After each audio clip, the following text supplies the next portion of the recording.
You're listening to the Heart of Giving podcast with Art Taylor, powered by bbbgive.org. Here we explore the motivations that form the basis of giving and service. We inspire generosity and celebrate the transformative effects that giving and service have on the human spirit and on community. The conversations featured on the podcast also uncover giving strategies that educate and provide tools to help listeners make impactful gifts of both their time and money. We hope you enjoy this episode. Welcome to the Heart of Giving podcast, powered by bbbgive.org. Give.org is the nation's standards-based charity evaluator and your one-stop source for information on giving and reports on the most asked about charities. I'm Art Taylor, your host, and with me today is the CEO of the Lincoln Center for Performing Arts, Henry Timms.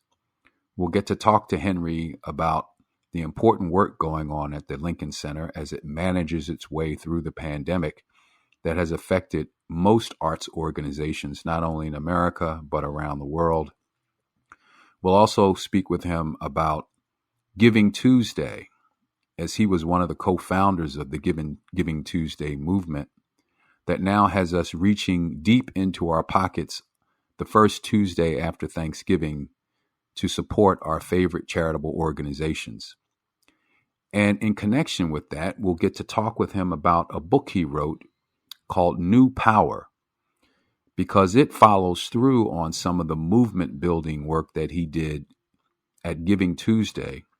And it helps us understand everything that we're experiencing now and perhaps is a roadmap for what we're about to experience in the future.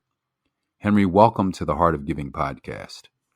How are you? It's great to be with you. Well, it's great to have you with me today, and I feel like we are tapping into the brains of a social genius. But first, Henry Timms. So, Henry, first of all, how are things going at the Lincoln Center? And if you don't mind, give our listeners a little taste of the kind of things that you generally do there and how things going now, given the pandemic and how it's affecting arts organizations. You know, Lincoln Center obviously is a very large art center. We have 10 different constituents on campus. We've got 16 acres in Manhattan. We have everyone from jazz at Lincoln Center to the Metropolitan Opera to New York Philharmonic. So you have this amazing collection of incredible institutions. But all the arts organizations across our country have been challenged so greatly because the fundamental service that we provide, which is connecting people in very human ways, right? That's what we do with the arts, hasn't been possible, right? There's been this long period of disconnection, of distance, of distrust. And the arts have obviously struggled greatly because it hasn't been able to open up our halls or our theaters or our rehearsal spaces in the way that we typically do. So it's been a very tough time. I'd say two things, I think, in general. One is, I think the arts world deserves enormous credit because there's been so much creativity during this period. Right? So many different organizations have come forward with new ways of connecting, with ways of making people feel closer to each other. And I think that's really, really important. And I'll give you a couple of examples. I remember at the very beginning of the pandemic, I bet you can all remember, there was a video of a street in Italy, in Siena, I think, and the lockdown had just begun and everyone was staying in their homes. And you remember that was a time we were all scrubbing our food as it came in the house and no one really knew what was going on. And in the evenings along this covered street, people would lean out the windows and sing together. It's a beautiful moment of kind of people connecting. And then you saw around the world, happened here in New York, happened around the country, that at 7:00 each night, you would see people coming together to clap out their windows, right? And it's such an interesting, I remember every time I saw that, I thought this is such an example of the power of the arts, which is even when we're trapped indoors, even when we're not supposed to connect with each other, human beings are going to find a way of making some music. And so like that 7:00 orchestra was, I thought, such a meaningful thing. So you've seen this kind of real service of the arts community during this time. And then I think what you're beginning to see next is as part of the recovery, and I hope this is true of Lincoln Center, and I know it's true of lots of arts organizations around the country, that along with the economic recovery everyone's so focused on, there is a social recovery, right? There is a recovery beginning to happen about who we are as human beings. And the arts, we get distracted in the arts, right? Sometimes we serve too few people. We can come across as very elitist. We can put up these big barriers for entry that don't really help anybody. But at our heart, what the arts community does is helps us navigate what it is to be human, right? What it is to feel fear, what it is to feel love, what it is to feel proximity, what it is to feel distance, all of the things that make up the human condition that aren't easily fit onto spreadsheets are what the arts investigate. So I think there's also a very optimistic focus now in the arts world, which is for all the challenges we have faced, the arts is going to be called on to help with that social recovery. Yeah, are you expecting sort of a big rush once we're all vaccinated and we can begin to feel a little bit closer to what we had before the pandemic? Hell yes. I mean, I think the people have been stuck inside forever, right? And people, human beings need to be together. And like I remember a wave of when everyone was getting very excited about Zoom, and it was like, well, we'll be on Zoom. We'll never need to go to the offices again. We can stay and be basement people and then connect around the world. And then, I think pretty quickly it became clear that actually that human. I'm sorry, there's some Spanish homework going on in the background. That's okay. So, but that's also I think part of the pandemic is one of the barriers which has collapsed a little is the barrier between work and home, right? So I think that barrier too has changed us all as human beings. So I think people are going to really want to come back. I mean, people are going to want to come back. They're going to want to be together. They're going to want to connect with each other. I think congregation, as soon as it's safe, people are going to want to be with other people and experiencing things as groups, right? We are herd animals, right? We want to be together. We want to be sociable. And so I think it will be nuts, actually. Once it's safe, I think people will be desperate to be out. Henry, one of the big things I love about our country is that we get to decide what philanthropic activities matter most to us. And in America, there is a plethora of causes and organizations and social missions that we all go for. And from time to time, though, people will say or try to rank, I guess, the relative importance of organizations. And I see that many times people will say, well, we need to take care of the hungry first before we worry about what's going on in an arts organization. And you mentioned the word elitist too. But I think people may not really grasp the importance of arts and arts organizations, for that matter, to our very existence. And I would like for you to maybe share with us your own perspective on that. It's a lot more than the performance, isn't it? Yes. And I think let me try and give you an example. Look, I think it's an important question. And I often feel that the people who are posing that question are trying to get us into this kind of Hunger Games of charities as to who matters more, right? And of course, if there's one thing that we all recognize is that we need lots of nonprofits to provide lots of services to have a full life, right? To have a full and a just life. That is not one sector nor one cause. So I think that's an important point. Equally, like in the last year, I think we'd be crazy not to pretend that there were many, many points where clearly medical needs were the priority of the nation, and they should be, right? No one in that moment is going to say, it's actually much more important that we focus on symphony orchestras. It's just clearly that's not the case. And no one sensible was making an argument like that. But I think the argument you can make is to say that the world is not made up of one thing alone. I'll give you an example from our work last year. Right after the first big surge, when things were in a way they're most bleak and most confusing, we were talking to a group of different faith leaders, Christians and Muslims and Jews in New York, who were all struggling with the same problem. And their problem was they had people who were dying and they had no way to memorialize them, no funerals to be had in traditional ways. So we worked with all of them and came up with an idea called Memorial for Us All. The way Memorial for Us All worked, it was a weekly concert online from Lincoln Center. And each week was a great artist performing a tribute. And New Yorkers could submit names. And then as the music was being performed, people's names would scroll across the screen in tribute to them. So it became a way of memorializing people, like a crowdsourced memorial service. And so thousands of New Yorkers sent names in. And so as Yo-Yo Ma would be playing the names of their loved ones would pass the screen, and it would be a small way for them to engage. And the reason that I mention that example is because when you get into this idea of ranking charities or what's more valuable than the rest of it, you have to recognize that there are moments in life where different things matter for different reasons. And certainly there are things which, in my mind, become the most human parts of our lives when the arts matter enormously, right? If you think about every funeral you've ever been to, in those moments where we run out of words to describe someone's life, we turn to music, right? That's how we help understand them. You go to a wedding, the great celebrations of life, a wedding or a baptism or an anniversary, and every single time we'll run out of words that help us explain joy, so we'll turn to music, we'll turn to song, we'll turn to dancing.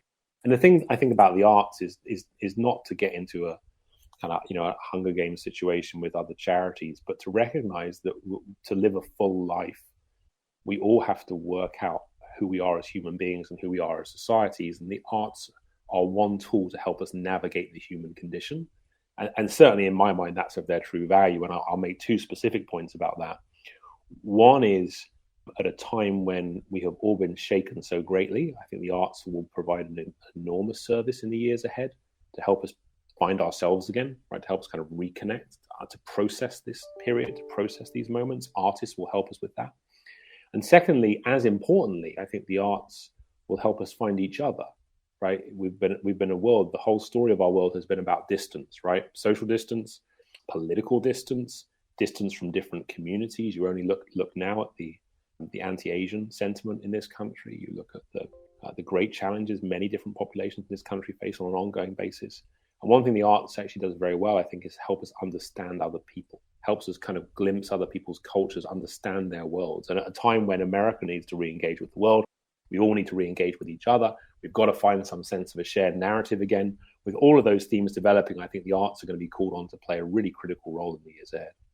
Wonderful. So, Henry, how much of a shift has it been for you to come from a venerable organization like 92Y, where you were prior to your time at Lincoln Center, to now take the helm there? And I would ask also, what was it that you expected to achieve there prior to the pandemic that may be different now, or if not different, why not different? So the 92nd Street Y, for those who are not New Yorkers, is an Upper East Side institution. It's a cultural and community center. It's a Jewish organization, but it serves people of all backgrounds. It has like a very famous talk series. It has a great senior center. It does a great camps program. It's this kind of glorious cultural and community center. And it was a great opportunity. It was a great privilege to lead that organization. But it taught you a lot. It taught me a lot of lessons that have been really helpful for Lincoln Center. So one of them is that the 92nd Street Y was a very cross-disciplinary organization. On any one day, you would find yourself, dealing with the work we were doing in the school system, through to dealing with, end-of-life issues with the senior center, through to dealing with a very famous poet who was coming in the evening. So you got used to this idea of lots of diverse things happening at once, which is certainly true of Lincoln Center. And the second thing I think it really helped me with was thinking about complicated institutions. And, all institutions are complicated, but especially those institutions who have kind of had good 20th centuries, who then have to reimagine themselves for the 21st century. That's what we did. The 92nd Street Y is 143 years old. Lincoln Center is 61 years old. And in both cases, I think what my belief was that these great institutions have to change, have to evolve, have to be reimagined. But if they do, they can really provide a very deep and meaningful service. So the kind of the theme between the two jobs, and this sounds like I thought it through at the time, which I didn't, but I can see it. You can only see the patterns in your own life after them, right? You can only look back to them and see how it made sense. But there was kind of a sense of how you think about transforming institutions, which I think has been at the theme of my day job, and indeed at the theme of a lot of the work I've done outside the day job. So what might we expect to see from Lincoln Center as we come out of the pandemic? Well, I'll give you some examples. So we really at Lincoln Center, we set a strategy before the pandemic, which became more urgent because of it. And the strategy was essentially, point one, how do we think about the city we live in, the organizations we represent? How do we serve them better? Point two, how do we think about diversity, equity, and inclusion? How can we be sure that we are serving more people more fully? And point three, how do we think about innovation? How do we reimagine our world? That was a strategy the board set before we went into the pandemic. And of course, every one of those ideas has become more important, right? It's become more important that we focus on kickstarting the city, getting behind the organizations who are on our campus. It's become even more urgent that we focus on diversity, equity, and inclusion after of course, the murder of George Floyd and the whole raft of social justice issues on all of our mind last year. And it's become very important we think about innovation, because the models that we've cherished in the performing arts, in some cases for centuries, haven't been available to us, right? We haven't been able to fill halls with performers and with audiences. So we've had to find new ways to engage. So those three themes, I think, are the right themes for Lincoln Center. So we're really about, I think, doing the things we've always done. Always been an organization which is about the highest levels of performance and achievement, but increasingly becoming an organization that is also about the widest possible sense of engagement and inclusion. And we're at the beginning of that journey, but I think that's the journey we need to take as an organization. Henry, this podcast is all about giving, and because of your work, your name is now synonymous with giving. You were co-founder of a movement that we call Giving Tuesday, and I dare say many of us listening, if not all of us listening, will find a way to dig into our pockets, write a check, send a contribution to our favorite charity. And most people probably have no idea where this came from or how it started. We just say, hey, I'm going to give on Giving Tuesday. Tell us about what inspired you to do this and how in the world it became so successful. I remember we were thinking a lot about, 92nd Street Y, that's where I was working at the time, which was a community center, right? And so the way we thought about community historically was you would get people to come to the building. They would come to the building, you would do something which would create community, and that was how you served. And of course, we were thinking then, how do you reimagine community, right? How do you think differently about the digital world and how you can take the same set of values and scale them, right? So that was the general work we were doing at the Y, was about that sense of reimagining the organization, and Giving Tuesday came out of that kind of mindset, was where Giving Tuesday came from. That we were thinking, all right, well, look, you've got Black Friday and you've got Cyber Monday, these days when the commercial world has got together and they've persuaded everybody, we ought to stand in line outside Walmart, and you'd see those pictures of people, fighting in lines to get their hands on the flat screen TVs. And then you had Cyber Monday, which was all about getting people to buy things online. And so the thought was, well, could you reverse the trend, right? Could you reverse it from getting things to giving things?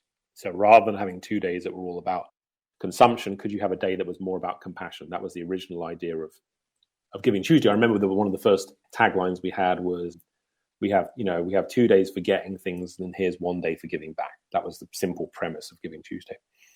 And it really caught on for a bunch of reasons. I think one of them was, like, Tuesday was in play. I remember thinking very clearly that, right? There's Black Friday, there's Cyber Monday, like someone is going to grab Tuesday for something soon. So it really should be the nonprofit sector, right? We better stake our claim. I remember a lot of people told us at the time that you need to wait a year and do more planning. There's one lesson from Giving Tuesday is don't do too much planning. They said, no, this really entrepreneurial guy sat down. He said, it's a really interesting idea, but you ought to plan it and do a business plan and, do some strategic thinking and some market analysis and all the good things we're told to do. And we didn't do any of those things. We just said, no, we're going to grab the date, because if we don't grab it, someone else is going to grab it. So that was the idea. And then I think we made a decision early on, which was important, around branding. So Giving Tuesday was not, I was working at the 92nd Street Y at the time. It wasn't ever called the 92nd Street Y's Giving Tuesday, right? I remember talking to a board member early on, and I was explaining this idea. We're going to do this thing called Giving Tuesday, and it will be after Black Friday and Cyber Monday, and it will be a really good way of kind of getting people to connect around the country and give back and volunteer. And he said, it's great, I love it. And where's our logo going to go? Is our logo going to go between Giving and Tuesday? And I'm like, no, we're not going to put our logo on it, because if we stamp this with our brand, if we stamp our ownership on this, nobody else will own it, right? It will be our thing. So we were very much about, I remember, I haven't thought about this for a long time, one of the early things we wrote on a Post-it note was tools, not rules. And Tools Not Rules was a reminder, which was like, let's not go into this assuming that we just need to tell people not to do things or that they have to do things, right? Here's where our logo should go. Here's how you have to give. Here's how you have to think about it.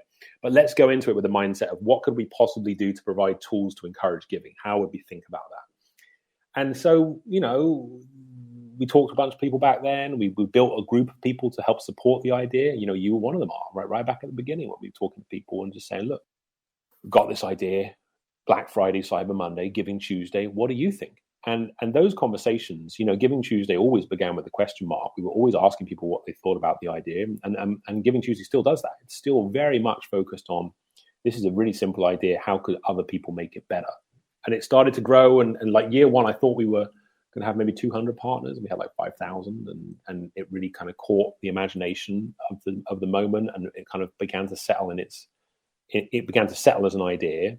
And then, to the great credit of the nonprofit industry, who are so often maligned, right, or attacked by all sorts of people for not being very entrepreneurial, for not changing, for sticking the same, people all over the country, and then very quickly all over the world, started grabbing this idea and making it more interesting, like creating community campaigns, working out ways to tie this to volunteering, giving clothes, giving shoes, bringing together communities.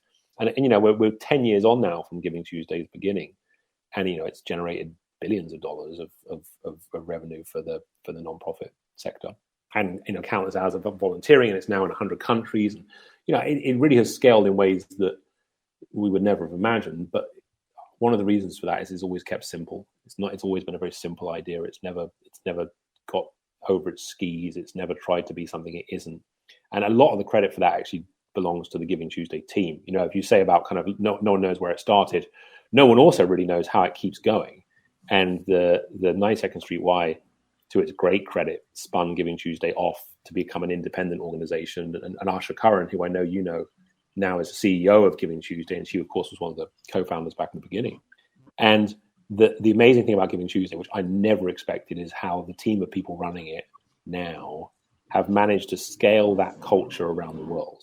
Right, so Giving Tuesday takes place in more than half of the countries around the world, speaking countless different languages, different politics, different cultural connections, and yet, no matter where you are in the world, Giving Tuesday feels the same because they've managed to scale the culture. Which is just an incredible thing. I saw a thing on Instagram yesterday where right now, and this is not on Giving Tuesday, this is just every Tuesday of the year, or every Tuesday at least right now, there's a pizza parlor in Mexico where if you buy the Giving Tuesday pizza, you get a pizza and they donate a pizza to the local hospital, right? Isn't it crazy that an idea that began on the Tuesday after Thanksgiving in New York City, now 10 years later, on a random Tuesday in March in the middle of a pandemic, is encouraging somebody to buy a pizza for a medical worker? Like that, I still can't quite get my head around that, but it's pretty cool. Yeah, it's so important because we've seen over the last 12 years or so a decline in the number of people giving to charities, and what Giving Tuesday is a shot in the arm to all of us to think about ways we can make a difference, whether that be a donation, whether that be helping a neighbor, whether that be just standing up for something we believe in. And I just think that you and your team and Asha and all the people who got that going deserve so much credit. And it is an asset that our society, that our world has, that is sorely needed. Yeah, I appreciate that, Arthur. I think the credit is really with the people who, and especially, thinking about, the people who will be listening to this podcast in your world, the people in the nonprofit sector who just really have made Giving Tuesday so amazing. We had the honor of kicking it off, but like the way in which the sector has made this so powerful, and every year it gets smarter, and the data generated and the lessons learned and all of these things, like that was never centrally prescribed. It was because the sector responded, and on a human basis, it's Giving Tuesday. It's hard to think of anything else which ties so many different groups of people together. It reminds us that giving is something we all share, right? There are so many things that easily divide us right now that we have to focus on those things that we all share. Yeah. Well, there was a secret to figuring out how to get people to join together the way that they have on this. And I know that you have a book that you've written along with Jeremy Hammonds called New Power: How Movements Build, Businesses Thrive, and Ideas Catch Fire in Our Hyper-Connected World. And I want you to talk about the premise of this book. And I'm curious, really, whether this book was born as an idea after the creation of Giving Tuesday, which seems to utilize so many of the ideas presented there, or whether it was the other way around. You had this idea for a book and you decided to use Giving Tuesday as a test case. But in any event, they seem to tie together quite well, the ideas that you've expressed in this book. And also, I'm just curious, I ask all our guests this question: what was it about your early life that sort of led you to this place? You certainly weren't born in the New Power era. You were born in the old power era, but I suspect that through your travelings and experience, you also began to see the world reshaping in a new power dynamic. The New Power work kind of grew up alongside Giving Tuesday. I always think of myself as a practitioner, I'm not a thinker. What I mean by that is I've got a day job, right? I run a big cultural organization. I used to run another one. And, the phone rings at odd hours. There's lots of things going on. And then the thing I did outside that was more thinking, was trying to understand, what does this all mean, right? And how does that fit together? And so the book came out of that, which was I was trying to kind of unpack some trends we were all feeling. If you take your mind back for kind of 2014, 2015, and we were all thinking about how the world's changing and like the Arab Spring and what's really going on, and then the social media and all these kind of trends. And so we first wrote a piece for Harvard Business Review, which went very well in the sense lots of people read it and responded to it, which laid out this idea that there's this new power world where the way you get things done has changed. That, it's really about how you can encourage people to upload their own ideas, about openness. It's not about a central leader being in charge of everything, but how do you get networks of people to work together? And so that was the theory behind the book, was also growing out of the practice with things like Giving Tuesday, where New Power was alive and well because we were designing these things in a new power way, right? The idea of not branding something is a very new power idea. The old power idea is it's only valuable if you own it, if you can stamp your name on it, right? You can all think about how many conversations you've had about how big your logo is going to be on a press release. And we very much designed Giving Tuesday in the new power way, but also along the way, as we were working on New Power, and Jeremy and I were thinking about the book, I kept coming across examples of people who were doing things in new power ways who were proving effective. So people who were approaching the world in a very different way and getting better outcomes. And so the book really became a way of trying to synthesize a lot of those lessons, and hopefully to provide a book. The book was designed for practitioners. It wasn't designed as a kind of think piece, but okay, look, ideas are spreading differently, right? The Ice Bucket Challenge is working differently than historically fundraising has worked. What is it in that we can understand, and what can we replicate? And so the book was designed in that sense. And again, we've been very fortunate because the book got more interesting as soon as it was published, which, was a surprise, not a surprise to me, but it was the great delight was people took the ideas from the book and made them better, made them more interesting, made them more relevant. And so even now with the book, there's a book comes out next week called The New Power University. A gentleman called Jonathan Grant has written a book all about how to reimagine the university in a new power way. And again, it's kind of the fascinating thing, perhaps the thing I find most rewarding is how much of a return on investment ideas can have. And Giving Tuesday is obviously the best example, which is like, an idea from 10 years ago ends up with pizza today. But with the book, an idea from 5 years ago ends up with someone thinking carefully about how you reimagine the university. And so there's something very powerful for me about the thinking. I like to think about, and I like to work on the value of ideas. I think that's probably what's at the heart of my work. It's a very American question, Art, to kind of then trace this back to your childhood. This is kind of the kind of biography as therapy approach to the world. And I'm not sure, I guess I was always inquisitive. That's definitely true. I was always interested in stories. In a way, my work, if there's a theme in all my work, it's about stories, right? How you tell stories has been important. I think I've never been focused on just making money. I think I understand selling things, right? I've lots of jobs I've had have involved that, but I've always been attracted to organizations who are fundamentally thinking about their meaning in the world and how you lead to better outcomes and how you help people. I find that very, very rewarding, and I think that was a lesson from my childhood, no question. that my parents both were people who very much had a frame of the world that valued stories and the arts and the life of the mind in a way which has been a great gift. But you see, that was such Wonderful. a bad Henry answer. Keller. That's No, a better that's question. a wonderful better answer. Question, better question for Americans, No, or at least people who were brought up it's in America. They do better. They do better with emotional fluency and that kind of thing. Got it. I understand, but I will tell you that's a delightful answer, and I wanted to dig into New Power just a little bit for those who haven't had a chance to pick up the book yet, and just ask you to share some of the key elements that form the core of the book so that they'll rush right out and get a copy. This is why I've never been the perfect author, because this is, the moment in every podcast. Whenever I'm listening to a podcast, I always think this is the inevitable moment where someone's going to start hard pitching me the book. So I promise not to try and hard pitch the book. No. We just talked about you're not about the money. We just talked about that, and I can vouch for that. So.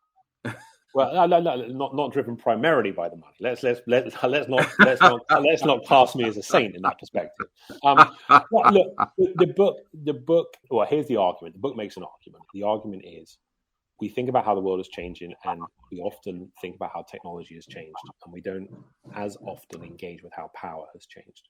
So the argument the book makes is there is this new way of being powerful, which is about peer learning. It's about openness. It's about connection. It's about the power of uploading ideas. And the power as a current, right? It's something that flows and surges. And if you look at our world right now, you will see new power, for good and bad, playing out across every sector. So let me try and justify that argument. Look at the anti-vax movement right now, the vaccine hesitancy movement, right? That's very much a new power phenomenon, right? There is not an old power general secretary of the anti-vaxxers who has a monthly meeting and issues a newsletter and everyone pays their fees to be part of their local chapter. The anti-vax movement and the vaccine hesitant movement is made up of lots of people in small groups contributing to a bigger idea, who are all sharing their ideas and shifting outcomes, certainly in terms of people's propensity to take the vaccine, but also people's thinking in very meaningful ways. So things like anti-vaxxers is a perfect example. We look at the old power of the medical profession. The old power world is saying, like, we have all the answers, we know all of the expert things, we can prove the vaccines work. All of the old power is in place. But what's not proving very successful is new power is outflanking that old power often. That for all the evidence in the world, you can have as many degrees as you like. And with all those degrees in the world, if you can't actually make an argument that is shared between people, not from top down, but side to side, you're going to fall behind. So new power is that phenomenon. And if you look at the Me Too movement, if you look at Black Lives Matter, if you look at Extinction Rebellion, if you look at the elections of Trump and Obama, if you look at Facebook, if you look at Airbnb, they all share something, right? And that is, people have worked out how to channel the energy of the crowd in a meaningful way. And it's that skill that is at the heart of new power. And what the book tries to say is, look, there's a whole lot of new tools that we need to learn in the new power world. So if you want your ideas to spread, the kind of press release mindset that was once the way you thought about that has shifted now to a completely new angle. Okay, so we now have this new power framework. As an individual, what should I be doing if I want to be powerful in a new way? I think the start to that is really thinking very carefully about the kinds of examples of people who are doing work and what you can learn from them. So one of the great treats of the book was you got to see examples of individuals who are using their power very differently and very effectively. So I'll give you an example. There's a group in the UK out of the National Health Service called the School of Healthcare Radicals, and it's like an innovation pop-up by this one group run by a woman called Helen Bevan, who has really reimagined how they think about training and learning as part of the National Health Service.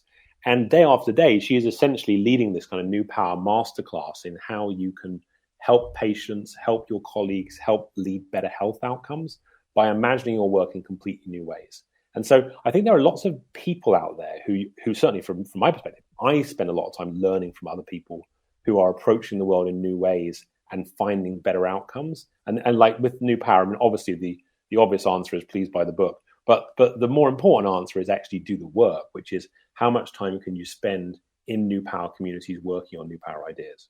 Well, I imagine for those of us in organizations, there are lots of lessons here because institutions are established generally to maintain status quo. And from time to time, we come across people who are, I would say, activist leaders, and they push us into directions where we haven't gone before. But it looks like today we need to certainly embed that attitude to some extent in our organizations so that we're constantly looking at being less about the organization and more about the cause and the best way to move forward.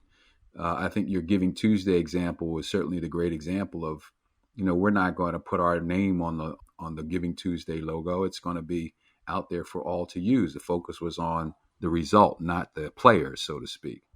But that also takes a fair amount of humility, ego-less and selflessness, I guess, if you would. How do people find incentive in that when in some cases there's no credit to be given?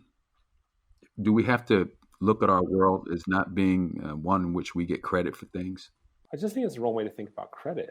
I mean, I think especially in the nonprofit sector, right? I think we often confuse, we often spend too much time on credit in the sense that, we want to kind of get our CEO on TV and we want to make sure that we, get credit for the work and make sure that we get our brand out there. And look, I raise money in New York City, which is essentially a full contact sport. And I understand how you have to get things coming to your organization, not other people's. But equally, one of the most effective ways to create change is actually not to focus as much on credit and focus on impact and let the credit become not the light that shines on you, but the reflected light from your work. And that certainly was true of Giving Tuesday. No one ever went out of their way to be the face of Giving Tuesday. There is no face of Giving Tuesday. There are millions of faces of Giving Tuesday. But if somebody had have done, just hypothetically, then it would have been all about them, right? It would have been their thing. And I think one of the big questions actually for our sector has been, we and it's true of funders in particular, funders tend to fall in love with social entrepreneurs, right? The powerful, dynamic individual whose personal story is transformative and has gone through a personal crucible and come out the other side with a renewed passion to enforce their sense of justice on the world or whatever it might be. And that is fine up to a point. But if you're taking up all the space as an individual, what space is there for the movement that you're supporting? And so I do think a lot about the old power framing around credit is about, are you becoming more famous, more recognition? But actually for New Power, often the case that the brightest light is reflected. If you can get other things to happen at a greater scale, that's actually going to be more beneficial to you in the long term. And so I certainly, from my perspective, think that's the way to think about that shift. Well, I'll tell you, Henry, I've read the book many times, and I was happy to get my first copy from you back in 2018, just before it actually went for live publishing, I think. And in that amount of time, we've seen change in the world. And I just wonder if you had a chance to write a postscript to it, what might be included in that? So much. I mean, that's been the crazy thing, is it's so much as since the world gets, in a way, the world gets more New Power every day. Just look back at the last weeks. I mean, you look the last couple of months, that Wall Street bets, very much a New Power phenomenon, right? Which is this crowdsourced group of investors on Reddit upending the traditional old power market. If you look at what's happening in Russia right now, the Navalny opposition is very much predicated on some New Power tools. They're leading to protests not seen before. Their YouTube strategy has very much been about how you share a narrative which is damaging to the Putin regime. If you look at what's happening in India, what's happening in Brazil, you're seeing time and again these moments where the kind of New Power of participation is upending political outcomes in ways nobody expected. So I think the postscript is that, I think the book would, I think a lot of examples would change. There'd be lots of new examples, but some of the principles would stay the same, which is there are a new set of tools and rules for this world, and we all have to start trying to work out what they are if we want institutions to survive. Because your point you made a moment ago, Art, about institutions is they do become conservative institutions, but they didn't all start that way. right? When institutions began, they were usually very innovative, right? They were very exciting. They were very dynamic. There was this new thing they were going to do, and it was great. Wow, isn't this cool? And then, 3 decades, 5 decades, 10 decades pass, and, they become the man, right? That often can be the trajectory. So I do think one of the things with institutions is actually this sense of how do you re-institutionalize? How do you take these great institutions and reimagine them in fundamental ways, from who they serve to how they're governed to how they think about impact. And I think that process is so important because it's really easy to be anti-institutional right now. And certainly there are lots of institutions who have not served the world as fully as they should, no question. But we need institutions, right? Democracies thrive on good institutions. So we have to build some. And I think some of them will be startups and new institutions, and some of them will be great institutions who work out ways to be even greater. And so I think about that shift. I think about that shift a lot in the day job. Well, look, Henry, I want to just thank you for checking in with me and agreeing to be a part of this podcast. I think your book is critical reading for any nonprofit leader or any person, for that matter, who's trying to bring about significant and lasting change. So I want to commend it to people. So, Well, I want to thank you, Art, for your long-term, your leadership and your friendship. I remember the event. One of the things I learned the most from in recent years was you had that wonderful event where you brought together a group of thought leaders from the philanthropy world to really think carefully. It must have been 2 or 3 years ago now, right? To bring everyone together. Down in Florida, yeah. Down in Florida, to bring together some people from very different sectors to think about what are some of the common challenges we have. And I remember thinking the lessons I learned from that convening were just so powerful over time, and especially now as we think more carefully about what next for the world post-pandemic. So I think, the work you do with your day job in terms of the BBB Wise Giving and the critical work you do for the sector, but also the way that you have brought the sector together to think bigger, is something we're all very grateful for. Well, thank you for that, Henry. And I want to thank all of our listeners for checking into this podcast. And you can find us, if you want to, on all major podcast platforms for other episodes. And I appreciate your attention and your time for listening in to our show today. Thank you. You've just listened to the Heart of Giving podcast with Art Taylor. Be sure to tune in next time for a brand new episode. To listen to our other interviews, visit heartgiving.podbean.com. That's heartgiving.podbean.com. Subscribe to our show on major podcast platforms. Send your comments and ideas to nona@thusmarket.com. That's nona@thusmarket.com. The thoughts and opinions expressed on this podcast are the views and opinions of the guests, not those of the BBB Wise Giving Alliance or program affiliates. This podcast is for information and educational purposes only and is copyrighted with all rights reserved. This podcast is protected by Podbean's terms of service.